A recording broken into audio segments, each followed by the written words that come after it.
ഇസ്രായേലുമായി സഹകരണം ഉണ്ട് എന്നുള്ളതിന്റെ പേരിൽ ടാറ്റയുടെ ഒരു കമ്പനിയെ ബഹിഷ്കരിക്കാൻ ഒരു ആഹ്വാനം വന്നു കഴിഞ്ഞു. നമുക്ക് എല്ലാവർക്കും അറിയാം, സ്റ്റുഡിയോ എന്ന് പറയുന്ന കമ്പനിയാണ് ടാറ്റയുടെ ലോ കോസ്റ്റിൽ വസ്ത്രങ്ങൾ വിൽക്കുന്ന സ്ഥാപനം, അല്ലെങ്കിൽ അതിന്റെ ഒരു ശൃംഖലയാണ് സ്റ്റുഡിയോ എന്ന് പറയുന്നത്. അപ്പൊ സ്റ്റുഡിയോയിൽ ഇനി തൊട്ട് ആൾക്കാർ നമ്മളുടെ വസ്ത്രങ്ങളൊന്നും വാങ്ങാൻ പോകരുതെന്നാണ് ഒരു സംഘടന ആഹ്വാനം ചെയ്തിരിക്കുന്നത്. അപ്പൊ അതിന്റെ കാരണം ടാറ്റയ്ക്ക് ഇസ്രായേലുമായിട്ട് സഹകരണമുണ്ട്. ഇസ്രായേൽ ഗാസയിൽ വംശഹത്യ നടത്തുന്നുള്ള കാര്യത്തിൽ നമുക്ക് ഇപ്പം വലിയ അതിലൊരു തർക്കമൊന്നുമില്ല. കാര്യം പണ്ട് ഒറിജിനലി ഇസ്രായേലിന് റീസൺ ഉണ്ടായിരുന്നു ഗാസയെ അറ്റാക്ക് ചെയ്യാൻ, അല്ലെങ്കിൽ ഹമാസ് ആയിട്ടുള്ള പ്രശ്നത്തിന്റെ പേരിൽ അറ്റാക്ക് ചെയ്യാൻ. ഒക്ടോബർ 7 ഇസ്രായേലിന്റെ ഒരു അറ്റാക്ക് ഉണ്ടായതിന്റെ പേരിൽ. പക്ഷെ അതിനുശേഷം 50,000-ലധികം ആൾക്കാരെ ഇപ്പോൾ ഇസ്രായേൽ അവിടെ കൊന്നൊടുക്കി. അതുകൊണ്ട് തന്നെ ഇനി ഫെർദർ ആയിട്ട് അവിടെ ഈ അറ്റാക്സ് നടത്തുന്നതിൽ വലിയ ന്യായീകരണം ഉണ്ടെന്ന് എനിക്കും തോന്നുന്നില്ല. പക്ഷെ അതിന്റെ പേരിൽ സ്റ്റുഡിയോ ഇസ്രായേലുമായിട്ട് സഹകരിക്കുന്നുള്ള പേരിലാണ് ഇപ്പോൾ ടാറ്റയുടെ സ്റ്റുഡിയോയെ ബഹിഷ്കരിക്കുന്നത്. അതിൽ എത്രത്തോളം യുക്തി ഉണ്ടെന്നാണ് ഞാൻ ഈ വീഡിയോയിൽ നോക്കുന്നത്.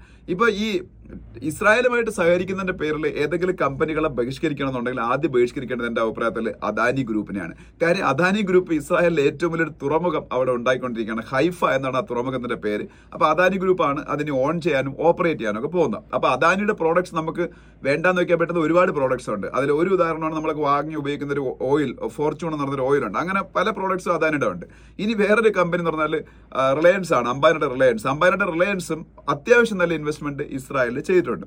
ഇനി ഇസ്രായേലിന്റെ സ്പൈക്ക് എന്ന് പറഞ്ഞൊരു മിസൈൽ ഉണ്ട്. ആ മിസൈൽ ഇന്ത്യയിൽ ഇപ്പൊ മാനുഫാക്ചർ ചെയ്യുന്നുണ്ട്. അത് കല്യാടി എന്ന് പറഞ്ഞൊരു കമ്പനിയാണ് ഇന്ത്യയിൽ ഇസ്രായേലുമായിട്ട് ചേർന്ന് മാനുഫാക്ചർ ചെയ്യുന്നത്. അങ്ങനെ ഒരുപാട് കമ്പനികൾ ഇന്ത്യയിൽ ഇസ്രായേലുമായിട്ട് ജോയിന്റ് പ്രൊഡക്ഷനിൽ എൻഗേജ് ചെയ്തിട്ടുണ്ട്. അപ്പൊ ഇവരെ ഒന്നും ടാർഗറ്റ് ചെയ്യാതെ ടാറ്റയെ ടാർഗറ്റ് ചെയ്താണ് പ്രശ്നം. ടാറ്റ എന്ന് പറഞ്ഞാൽ ഇന്ത്യയിൽ 2 നൂറ്റാണ്ട് ആയിട്ട് നിലനിൽക്കുന്ന സ്ഥാപനമാണ്. പാഴ്സികളാണ് ടാറ്റ എങ്കിലും അവർ ഇന്ത്യയുടെ മതേതര മൂല്യങ്ങളോടും ഇന്ത്യയുടെ ജനാധിപത്യ മൂല്യങ്ങളോടും അങ്ങേയറ്റ പ്രതിബദ്ധത കാണിച്ച് ഇന്ത്യയുടെ ഡെവലപ്മെന്റിൽ ഏറ്റവും കൂടുതൽ സംഭാവന ചെയ്തൊരു കമ്പനിയാണ്. അവരെ കുറിച്ച് ആർക്കും എന്തെങ്കിലും പരാതി ഉണ്ടെന്ന് തോന്നുന്നില്ല.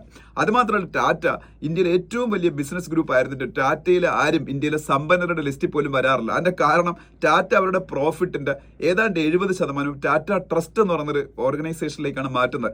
ഈ ടാറ്റ ട്രസ്റ്റിലെ പ്രത്യേകത എന്ന് വെച്ചാൽ അവര് ആ പൈസ സാമൂഹ്യ സേവന പ്രവർത്തനത്തിന് വേണ്ടി ഉപയോഗിക്കുന്നത്. അപ്പൊ അവര് സ്വന്തമായിട്ട് സ്വത്ത് സ്വന്തം പേരിൽ കുന്നുകൂട്ടി പോലും ചെയ്യാത്ത ബിസിനസ് കുടുംബമാണ് ടാറ്റയുടെ കുടുംബം. അപ്പൊ ഈ ടാറ്റയെ ടാർഗറ്റ് ചെയ്യുമ്പോഴാണ് എല്ലാവർക്കും, ഈവൻ ഈ പറഞ്ഞ ഓർഗനൈസേഷൻ റെപ്രസെന്റ് ചെയ്യുന്ന കമ്മ്യൂണിറ്റി പോലും അവർ ടാറ്റ ബഹിഷ്കരണം അല്ലെങ്കിൽ ടാറ്റയുടെ സ്റ്റുഡിയോ ബഹിഷ്കരണത്തിന് സപ്പോർട്ട് ചെയ്യുമെന്ന് തോന്നുന്നില്ല. അതുകൊണ്ടാണ് പിന്നീടും സ്റ്റുഡിയോയിൽ ഞാൻ നല്ല തിരക്ക് കണ്ടു. അപ്പൊ എന്തായാലും ഇപ്പോൾ ഈ ഒരു ബഹിഷ്കരണം കാണുമ്പോൾ മറ്റാരെയും ബഹിഷ്കരിക്കുക, ടാറ്റയുടെ സ്റ്റുഡിയോയിൽ തന്നെ ബഹിഷ്കരിക്കുമ്പോൾ എനിക്ക് തോന്നിയൊരു കാര്യം അത് ഏതൊക്കെയോ ബിസിനസ് താല്പര്യങ്ങൾ സംരക്ഷിക്കാനാണെന്നാണ്. കാരണം അവർക്ക് നല്ല പ്രോഡക്റ്റ് അവർ ലോ കോസ്റ്റിൽ കൊടുക്കുന്നുണ്ട്. അപ്പം കേരളത്തിലെ പല വസ്ത്ര വ്യാപാര ശൃംഖലകൾക്കും അത് പ്രശ്നം സൃഷ്ടിക്കുകയും ചെയ്യുന്നുണ്ട്.